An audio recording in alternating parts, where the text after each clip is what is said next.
Tirupati Palani bus సౌకర్య ప్రారంభోత్సవం సందర్భంగా ఇక్కడికి విచ్చేసిన విశిష్ట అతిథులందరికీ, వేదిక పైన ఆసీనులైన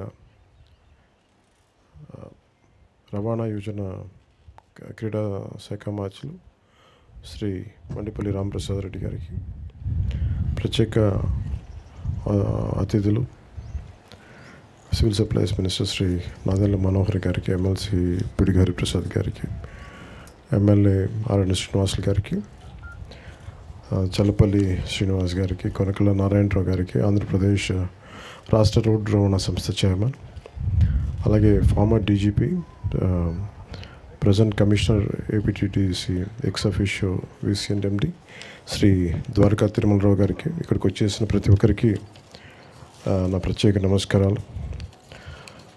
அப்படி தமிழ்நாட்டிலேருந்து வந்த திரு கார்த்திகேயன் அவர்கள், திரு சிவகுமார் அவர்கள், கந்தசஷ்டி கவசம் பாட்டு உங்களுக்கு ரொம்ப நன்றி. பழனியிலேருந்து வந்த பாலாஜி அவர்கள், ஸ்ரீ பாலாஜி, திரு பாலாஜி அவர்கள், திரு சுப்பிரமணியம் அவர்கள், Tamil Nadu state Kandhan charitable trust representative and heads of Palani town citizen forum, உங்களுக்கு எல்லாருக்கும், தமிழ்நாட்டு மக்களுக்கு எல்லாருக்கும் வணக்கம். திஸ் இஸ் మన பழனி మనం ஆறுப்படை வீதின்னு சொல்லுவாங்களே சார், அது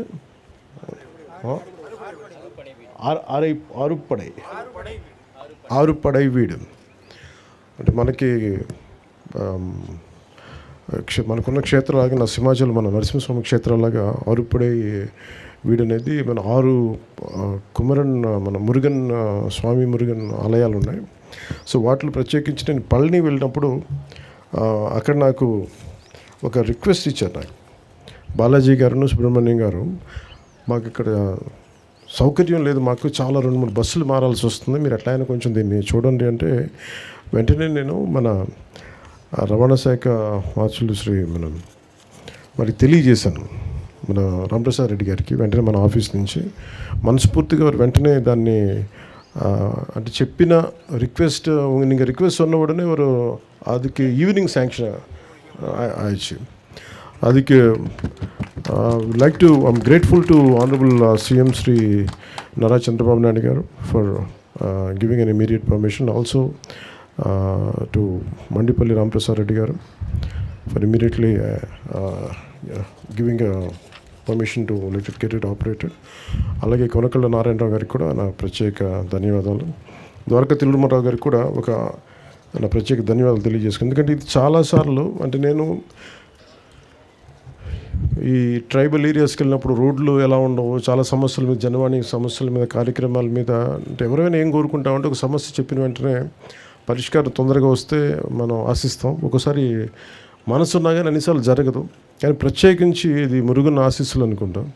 చెప్పిన వెంటనే ఆయన కోరిక, ఆయన భక్తుల కోరిక ఎంత తీవ్రమైంది, ఎంత బలీయమైందంటే చెప్పిన అరగంటకల్లా పని అయిపోయింది. అంటే అది మురుగన్ తాలూకు శక్తి అది. సో దీనివల్ల ఉపయోగించుకునేది ప్రత్యేకించి మన తిరుపతి నుంచి కానీ, మన ఆంధ్ర నుంచి అటు తిరుత్తని పళని వెళ్ళాలనుకున్నా, అలాగే తిరుత్తని పళని నుంచి తిరుపతి రావాలనుకున్నా ఈ బస్ సౌకర్యం చాలా వెసులుబాటు చాలా బాగుంటుంది. ఈ రూట్ లెంత్ 505 కిలోమీటర్లు. సో కొత్త 2 లగ్జరీ బస్సులని ఏర్పాటు చేయడం జరిగింది. ఇది తిరుపతి 8 గంటలకి రాత్రి వెళ్తే పొద్దున 7 o'clockకి పళని, అలాగే పళనిలో రాత్రి 8 గంటలకి స్టార్ట్ అయితే తిరుపతిలో 8 గంటలకు వస్తుంది.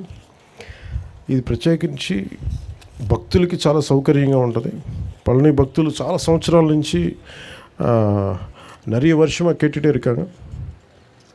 ఇది మన తమిళనాడు సోదరులకి అర్థం అవడం తమిళ్లో చెప్తా ఉన్నాను. పళనిலேருந்து நிறைய సంవత్సరமாக கேட்டுகிட்டே இருக்காங்க. இது திருப்பதி பழனி பஸ் தேவைப்பட்டது, எப்படியாவது பண்ணுங்கன்னு. அதுக்கு உடனே சாங்ஷன் பண்ணியிருக்காங்க ஆனரபிள் சிஎம் ஸ்ரீ நாரா చంద్రబాబు నాయుడు సార్, அவருக்கு நான் நன்றி சொல்கிறேன். అలాగే దండాయుధపాణి స్వామి ఆలయంలో ఆధ్యాత్మిక కేంద్రంగా ఉన్న పవిత్ర ప్రాంతం అది. ఈ ఆలయం తమిళనాడులో అత్యంత ప్రముఖంగా లక్షలాది మంది భక్తులు వస్తారు. కందస్వామిగా భక్తులందరూ ప్రేమతో పిలిచే మురుగన్ స్వామి కృపకి అంకితమైన ఈ ప్రాంతం భారతదేశంలోని అత్యంత ప్రాచీనమైన పుణ్యక్షేత్రాల్లో ఒకటి పేరుగాంచింది. అదేవిధంగా తిరుమలకి ఎంతోమంది భక్తులు అత్యంత ప్రియమైన క్షేత్రం వెంకటేశ్వర స్వామి ఆలయం కలియుగ వైకుంఠంగా భావించబడుతుంది. ప్రతిరోజు లక్షలాది మంది భక్తులు ఈ పవిత్ర స్థలాన్ని దర్శించడానికి దేశం నలుమూల నుంచి వచ్చి స్వామివారి ఆశీస్సులను పొందుతూ ఉంటారు. కానీ ఇప్పటివరకు పల్లె నుండి తిరుపతికి నేరుగా వెళ్ళాలంటే భక్తులు వివిధ ప్రాంతాల్లో బస్సులు మార్చుకుంటూ చాలా ఇబ్బందులు పడుతూ ఎన్ని కష్టాలను ఎదుర్కోవాల్సి ఉండేది. వృద్ధులు, మహిళలు, చిన్నపిల్లలు వేసుకొని ఇలాంటి ప్రయాణాలు చాలా తీవ్రమైన ఇబ్బంది గురవుతారు. సో నేను ఫిబ్రవరిలో 2వ వారంలో వెళ్ళినప్పుడు జరిగిన నాకు రిక్వెస్ట్కి వెంటనే మనం స్పందించడం జరిగింది. వెంటనే బస్సులు వేయడం జరిగింది. సో భక్తుల అవసరాన్ని అర్థం చేసుకుని తక్కువ ఖర్చుతోటి, అంటే ఇందాక మీకు ఆ ఖర్చు కూడా ఏంటంటే ఒక 680 రూపాయలు పెద్దలకి, 360 రూపాయలు చిన్నపిల్లలకి తక్కువ ఖర్చుతో భద్రతతో కూడిన ప్రయాణాన్ని అందించేందుకు గౌరవ ముఖ్యమంత్రి శ్రీ నారా చంద్రబాబు నాయుడు గారి నేతృత్వంలోని కూటమి ప్రభుత్వం వెంటనే నిర్ణయం తీసుకుంది. ఈ సమస్యను పరిష్కరించడానికి తిరుపతి పళని నేరుగా బస్సు సేవల్ని ప్రారంభిస్తున్నాం. ఈ కొత్త సౌకర్యం భక్తులకి ఇకపై నేరుగా తిరుపతికి, పళనికి చేరుకుని భగవంతుని దర్శనం చేసుకునే సులభమైన అవకాశాన్ని పొందగలరు. ప్రయాణ సమయం గణనీయంగా తగ్గడమే కాకుండా తిరుపతిలో వెంకటేశ్వర స్వామి దర్శనంతో పాటు భక్తులు దగ్గరలో ఉన్న కాణిపాకం, గుడిమల్లం, శ్రీకాళహస్తి, తిరుచానూరు వంటి ఆలయాలకు కూడా దర్శించుకోవచ్చు. ఈ బస్సు కేవలం భక్తులకు మాత్రమే కాకుండా ఆర్థికంగా కూడా అనేక ప్రయోజనాలు, ఇది పర్యాటక అభివృద్ధికి దోహదం చేస్తూ ఉంది. పళని మరియు తిరుపతి మధ్య క్రమమైన రవాణా ఏర్పడటం వల్ల ఆర్థిక కార్యకలాపాలు కూడా చాలా పెరుగుతాయి. 2 రాష్ట్రాల మధ్య భక్తులకి సంబంధాలు మరింత బలపడతాయి.